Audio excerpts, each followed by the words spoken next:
প্রিয় শিক্ষার্থীরা, আশা করছি তোমরা সবাই ভালো আছো। আজকের অনলাইন ক্লাসে তোমাদেরকে স্বাগতম জানাচ্ছি। আমি মোহাম্মদ আল আমিন, প্রভাষক, রাষ্ট্রবিজ্ঞান, শেরপুর সরকারি কলেজ, শেরপুর।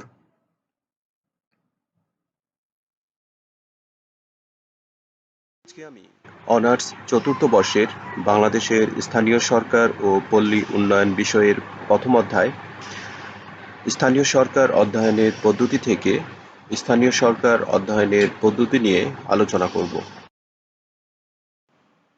আজকের আলোচনা শেষে শিক্ষার্থীরা স্থানীয় সরকার অধ্যয়নের পদ্ধতিসমূহ ব্যাখ্যা করতে পারবে। প্রিয় শিক্ষার্থীরা, আজকে আমাদের আলোচনা যাওয়ার পূর্বে আমরা পদ্ধতি সম্পর্কে জেনে নেব। পদ্ধতির ইংরেজি প্রতিশব্দ অ্যাপ্রোচ, যার অর্থ দৃষ্টিভঙ্গি বা দৃষ্টিকোণ, এবং রাষ্ট্রবিজ্ঞান বা রাজনীতি বিশ্লেষণের ক্ষেত্রে এই অ্যাপ্রোচ শব্দটি সবচেয়ে বেশি ব্যবহার করা হয়। তবে পদ্ধতির আরেকটি ইংরেজি প্রতিশব্দ রয়েছে, যেটি হচ্ছে মেথড, যার অর্থ হচ্ছে আলোচনা বা অধ্যয়নের পদ্ধতি। তবে এই শব্দটির তুলনায় অ্যাপ্রোচ শব্দটিকেই গুরুত্ব সহকারে রাষ্ট্রবিজ্ঞানের ক্ষেত্রে বিবেচনা করা হয়। রাষ্ট্রবিজ্ঞান বা রাজনীতি বিজ্ঞানে অ্যাপ্রোচ বা পদ্ধতি শব্দটি রাজনীতি অধ্যয়নের এমন একটি পন্থা বা উপায় হিসেবে বিবেচনা করা হয়, যার দ্বারা অধ্যয়নের বিষয়বস্তু নির্ধারণ ও বিশ্লেষণ করা হয়। পদ্ধতি রাজনীতি বিশ্লেষণের ক্ষেত্রে মূলত একটি কাঠামো প্রদান করে, বা পদ্ধতি নিজেই একটি কাঠামো হিসেবে ব্যবহৃত হয়। মূলত রাজনীতির প্রকৃতির স্বরূপ উদ্ঘাটনের জন্য কি কি বিষয় ব্যবহার করা হয়, বা কি ধরনের টার্ম ব্যবহার করা হয়, অথবা কি তথ্য সংগ্রহ করা হয় এবং কি ধরনের তথ্য ব্যবহার করা হয়, কিংবা কিভাবে ব্যবহার করা হয়, এই সকল প্রশ্নের সমাধান পাওয়া যায় পদ্ধতি ব্যবহারের মাধ্যমে। স্থানীয় সরকার অধ্যয়নের পদ্ধতিসমূহের মধ্যে প্রথমেই আমরা ঐতিহাসিক পদ্ধতি সম্পর্কে জানব। যে কোনো প্রতিষ্ঠানের বিভিন্ন দিক সম্পর্কে অতীতের যে জ্ঞান রয়েছে তা যথেষ্ট গুরুত্বপূর্ণ, আর এ কারণেই সাম্প্রতিককালে স্থানীয় সরকার অধ্যয়নের ক্ষেত্রে ঐতিহাসিক পদ্ধতির ব্যবহার বহুগুণে বৃদ্ধি পেয়েছে।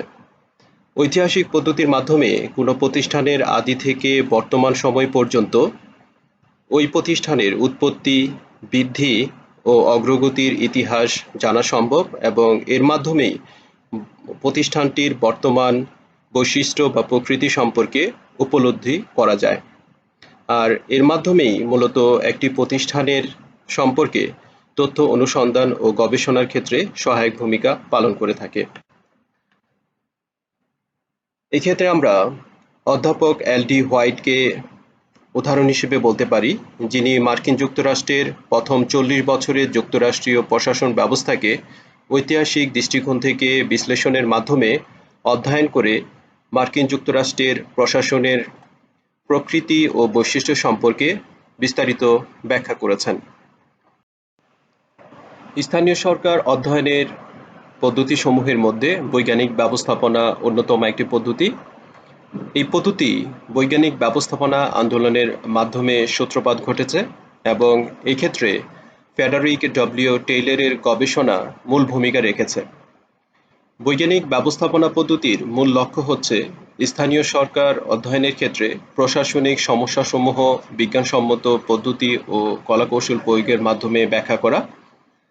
অন্যান্য সামাজিক বিজ্ঞানের ন্যায় স্থানীয় সরকার অধ্যয়নের ক্ষেত্রেও পর্যবেক্ষণের মাধ্যমে উপাত্ত সংগ্রহ, উপাত্তসমূহের শ্রেণীবিন্যাস এবং প্রকল্পসমূহ বা হাইপোথিসিসের সত্যতা যাচাই করার জন্য আরোহমূলক পদ্ধতি প্রয়োগ করা হয়।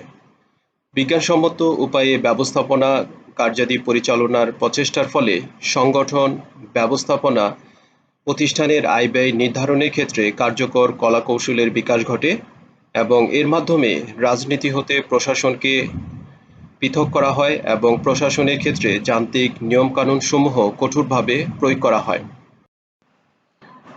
স্থানীয় সরকার অধ্যয়নের অন্যতম একটি পদ্ধতি হচ্ছে পরীক্ষামূলক পদ্ধতি।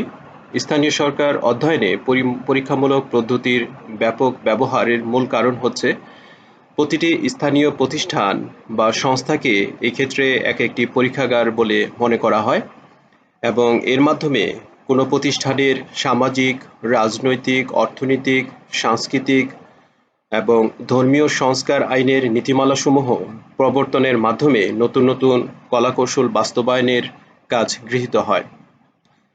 মূলত উন্নত ও সমৃদ্ধশালী প্রশাসন ব্যবস্থা গড়ে তোলার ক্ষেত্রে এবং মানুষের জীবনযাত্রাকে উন্নত করার তাগিদ থেকেই পরীক্ষামূলক পদ্ধতির সূচনা হয়েছে।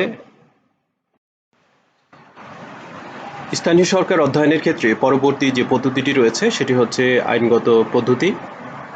আইনগত বা আইনভিত্তিক পদ্ধতি অনুসারে স্থানীয় সরকার ব্যবস্থাকে এক প্রকার আইনগত প্রতিষ্ঠান বা ব্যক্তির সাথে তুলনা করা হয়। যে সকল দেশে প্রশাসনিক ব্যবস্থায় আইনের সুদীর্ঘ ঐতিহ্য রয়েছে সে সকল দেশেই মূলত এই পদ্ধতিকে গুরুত্ব সহকারে ব্যবহার করা হয়ে থাকে এবং এক্ষেত্রে আমরা ইউরোপের কয়েকটি দেশের উদাহরণ বলতে পারি, যেমন ফ্রান্স, বেলজিয়াম বা জার্মানি। মূলত এই পদ্ধতিটি একজন শক্তিশালী প্রবক্তা হচ্ছেন ফ্র্যাঙ্ক জে কোডনাউ। তার মতে, যেহেতু স্থানীয় সরকার দেশের আইনগত কাঠামোর ভিতরে থেকেই কাজ করে, সেহেতু ওই আইনগত কাঠামোর উপর আলোকপাত করার ব্যাপারে আইনভিত্তিক অনুশীলন পদ্ধতির মূল্য রয়েছে। স্থানীয় সরকার অধ্যয়নের পরবর্তী যে পদ্ধতিটি রয়েছে সেটি হচ্ছে বর্ণনামূলক ও প্রাতিষ্ঠানিক পদ্ধতি, এবং এই পদ্ধতিটি বর্তমান সময়ের সর্বাপেক্ষা অনুসরণীয় একটি পদ্ধতি।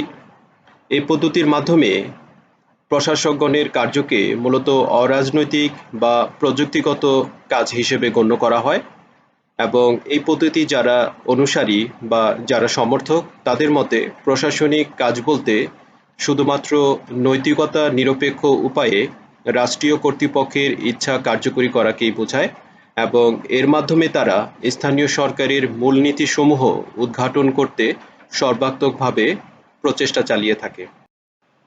স্থানীয় সরকার অধ্যয়নের পদ্ধতির ক্ষেত্রে রাজনীতিভিত্তিক পদ্ধতি বর্তমান সময়ে আলোচিত একটি পদ্ধতি। বিংশ শতাব্দীর 60-এর দশকে বর্ণনামূলক ও প্রাতিষ্ঠানিক পদ্ধতির বিপরীত একটি পদ্ধতি হিসেবে এর সূচনা ঘটে। যদিও এর অনুশীলনের ক্ষেত্রে আমরা বর্ণনামূলক ও প্রাতিষ্ঠানিক পদ্ধতির বিভিন্ন দৃষ্টিভঙ্গি বা বৈশিষ্ট্য লক্ষ্য করে থাকি। বর্তমান সময়ে স্থানীয় সরকারের রীতিসিদ্ধ বা বিভিন্ন আদর্শগত বিষয়গুলোকে এই পদ্ধতিতে গুরুত্ব আরোপ করা হয়ে থাকে এবং স্থানীয় প্রশাসনকে রাজনৈতিক তত্ত্ব ও প্রচলিত রাজনৈতিক মূল্যবোধের উপাদান হিসেবে বিবেচনা করা হয়। স্থানীয় সরকার অধ্যয়নের ক্ষেত্রে কেস স্টাডি বা ঘটনা সমীক্ষা পদ্ধতি মূলত একটি ইতিহাস ভিত্তিক অধ্যয়ন পদ্ধতি। কেস স্টাডি অধ্যয়ন পদ্ধতি স্থানীয় সরকার অনুশীলনের ক্ষেত্রে মূলত আমেরিকান লেখকদেরই ভূমিকা সবচাইতে উল্লেখযোগ্য। এই পদ্ধতিতে কেস বা ঘটনা বলতে যে কোনো প্রশাসনিক শাখায় সৃষ্ট ও সমাধানকৃত যে কোনো বিশেষ সমস্যাকেই বোঝায়। এই পদ্ধতিতে মূলত ইতিহাস সুলভ উদ্ঘাটনের উদ্দেশ্যে কোনো নির্দিষ্ট প্রশ্ন বা সমাধানের ক্ষেত্রে গৃহীত কোনো প্রশাসনিক সিদ্ধান্তকে কেন্দ্র করে অধ্যয়ন চালানো হয় এবং এর মাধ্যমে সংশ্লিষ্ট দলিলপত্র সাহায্য গ্রহণ করা হয়, অনুসন্ধান বা সংশ্লিষ্ট কর্মকর্তাদের সাক্ষাৎকার গ্রহণ করা হয় এবং অন্যান্য উৎস থেকে বিভিন্ন ধরনের সাহায্য গ্রহণ করে কেস স্টাডি পদ্ধতি অনুযায়ী স্থানীয় সরকারকে অধ্যয়ন করা হয়ে থাকে। বিভিন্ন দেশে জাতীয় স্থানীয় সরকার প্রতিষ্ঠানগুলো এই পদ্ধতি অনুযায়ী নিজ নিজ দেশের প্রশাসনিক সম্পর্কে অধ্যয়ন করে যাচ্ছে এবং এই ধরনের অধ্যয়ন থেকে প্রাপ্ত জ্ঞান এবং অন্যান্য বিষয়গুলো পুস্তক পুস্তিকা আকারে প্রকাশ করা হচ্ছে। স্থানীয় সরকার অধ্যয়নের অন্যতম একটি পদ্ধতি হচ্ছে কাঠামোগত পদ্ধতি। কাঠামোগত পদ্ধতির মাধ্যমে মূলত স্থানীয় সংস্থার প্রশাসনিক কাঠামোসমূহ বর্ণনা করা হয়। অধ্যাপক এল.ডি. হোয়াইট এবং লুথার গুলিক এই পদ্ধতির অন্যতম দুইজন প্রবক্তা। অধ্যাপক এল.ডি. হোয়াইট তার introduction to the study of public administration এবং লুথার গুলিক তার papers on the science of administration গ্রন্থে এই পদ্ধতি সম্পর্কে বিস্তারিত ব্যাখ্যা করেছেন। এই পদ্ধতির সমর্থকগণ মূলত স্থানীয় সংস্থার বিভিন্ন প্রতিষ্ঠানের আর্থিক প্রশাসন নিয়ে গুরুত্ব সহকারে আলোচনা করেন। বর্তমান সময়ে স্থানীয় সরকার বিশ্লেষণের ক্ষেত্রে আচরণগত পদ্ধতির ব্যবহার দ্রুত বৃদ্ধি পাচ্ছে। এটি মূলত একটি সামাজিক মনস্তাত্ত্বিক পদ্ধতি, কেননা এই পদ্ধতিতে স্থানীয় প্রতিষ্ঠানে মানুষের বিভিন্ন কার্যক্রম ও আচরণ নিয়ে আলোচনা করা হয়। স্থানীয় প্রতিষ্ঠানে ব্যক্তি আচরণ পর্যালোচনা করে কতগুলো সাধারণ সূত্রে বা জেনারেল প্রিন্সিপালে উপনীত হওয়াই হচ্ছে এই পদ্ধতির মূল লক্ষ্য। এই পদ্ধতির মাধ্যমে স্থানীয় প্রতিষ্ঠানের সাথে সম্পৃক্ত মানুষের ভূমিকাকে মূলত দ্বৈত ভূমিকা হিসেবে বিবেচনা করা হয়, যার একটি হচ্ছে সাংগঠনিক ভূমিকা এবং অপরটি হচ্ছে সামাজিক ভূমিকা। স্থানীয় প্রশাসন ব্যক্তির এই ভূমিকায় ভিন্নমুখিতার কারণে উদাসীন থাকতে পারে না। ফলে স্থানীয় প্রশাসনিক সংগঠনের কাজ কিভাবে করা হয়, ব্যক্তির মনে কি কি আচরণ বা প্রবণতা পরিসৃষ্ট হয়, আচরণগত পদ্ধতির প্রয়োগের ফলে এই বিষয়গুলো সম্পর্কে আমরা সহজেই অবগত হতে পারি এবং এর মাধ্যমে প্রশাসনের সাধারণ নীতিমালা সম্পর্কে আমরা জানতে পারি। স্থানীয় সরকার অধ্যয়নের সর্বশেষ পদ্ধতিটি হচ্ছে তুলনামূলক পদ্ধতি। তুলনামূলক পদ্ধতি মূলত একটি ঐতিহাসিক পদ্ধতি। বর্তমানে স্থানীয় প্রশাসনের ক্ষেত্রে এই পদ্ধতির ব্যবহার ধীরে ধীরে বৃদ্ধি পাচ্ছে। এই পদ্ধতি অনুযায়ী বর্তমানে স্থানীয় সরকারের প্রতিষ্ঠানসমূহ তুলনামূলকভাবে পর্যবেক্ষণ করে কতগুলো সাধারণ সূত্রে উপনীত হওয়া যায়। গ্রিক দার্শনিক অ্যারিস্টটল তার পলিটিক্স নামক গ্রন্থে এই পদ্ধতি ব্যবহার করেছেন। তিনি মূলত সরকারের শ্রেণীবিভাগ এবং বিপ্লবের কারণ ও ফলাফল বিশ্লেষণ করতে গিয়ে তৎকালীন সময়ের ১৫৮টি দেশের বা রাজ্যের শাসন ব্যবস্থা সম্পর্কে তুলনামূলক আলোচনা করে একটি সাধারণ সূত্রে উপনীত হয়েছেন এবং তিনি তার মতামতকে ব্যক্ত করেছেন। আমার আজকের আলোচনা এই পর্যন্তই। সবাইকে ধন্যবাদ।